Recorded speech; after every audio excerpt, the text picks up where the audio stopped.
Right here, we like to present to you the next Prime Minister of the country, the Bahamas. That's right, Miss Ali McIntosh, of the leader of the Bahamas Constitution Body, Miss McIntosh. The Bahamas Constitution Party has come here today in the Parliament Square to speak to a very fundamental issue regarding the qualifications for members to nominate for this House.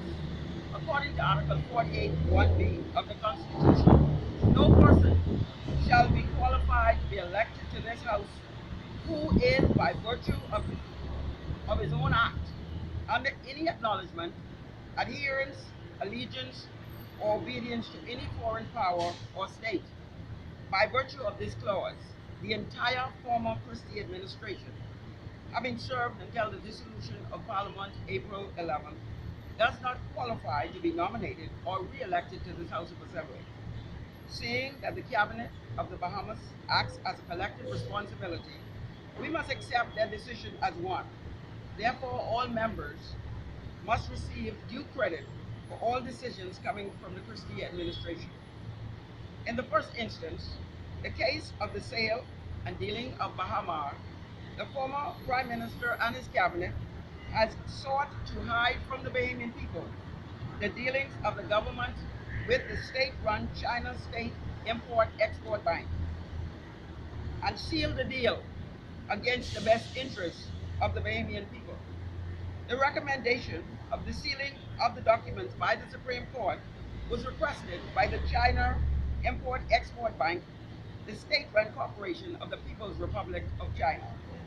In the second instance, the Bahamas government seemed to have given its allegiance to the People's Republic of China by taking side in favor of the China XM Bank against the original visionary and owner of Bahamas project, Mr. Israelian, to facilitate the forced winding up of the project.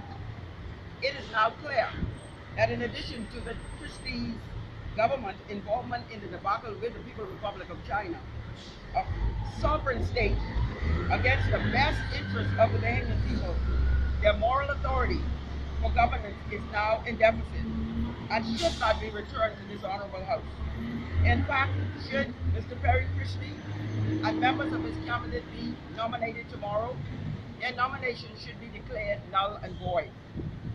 Notwithstanding the lack of proper stewardship over the past 60 months, where tens of millions of dollars have been misappropriated, mismanaged, and certainly squandered, leaving the economy in dire straits, and the consolidated fund close to empty, the Bahamian people must demand that Perry Christie and his cabinet be made to account for these matters before they can be nominated for this House. I submit to the Bahamian people that they reject both the nomination of Perry Christie and his entire cabinet, and they have collectively taken responsibility for the mismanagement of this economy. I wish to encourage the Bahamian people to look among the many persons who will be nominated tomorrow, who will make themselves available to serve the Bahamian people and elect men and women who will seek to manage the people's resources with transparency, dignity, and integrity. The rights of ordinary citizens are now under full assault by this PLP government. The misbehavior of this government and the official opposition, who no longer has an abiding respect for the rule of law, as is mandated by the preamble of the Constitution, and no longer care for the service of the people, but only about securing power between themselves. In closing, the government is a trust, and the officers of the government are trustees, and both are created for the benefit of the people. Therefore, a government exists solely to provide guards for the future security of the nation. A government must be fair, must be just, must be trustworthy, and equitable. And if a government does not represent these values, then that government is not a good government.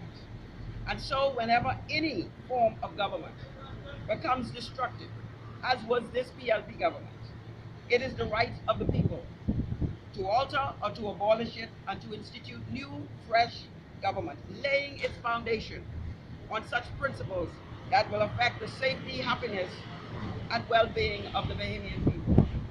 In an election, the people have a right to vote. they desire. However, a vote for a BCP government will articulate and implement God's agenda and God's plan for the continued safety, economic security, and prosperity of all the people of the Commonwealth of the Bahamas. The Bahamas Constitution Party is hope for Bahamaland, and I invite the Bahamian people to consider our candidates, our leadership. We are prepared to govern on day one, and we will bring good governance and a respect for the rule of law to the Bahamian people. Christian values will be part and parcel of how we govern and how we make our decisions to safeguard the future and the security of the Bahamas. God bless the Commonwealth of the Bahamas. And there you have it, Ms. Ali McIntosh, leader of the Bahamas Constitution Party, the next Prime Minister of the country.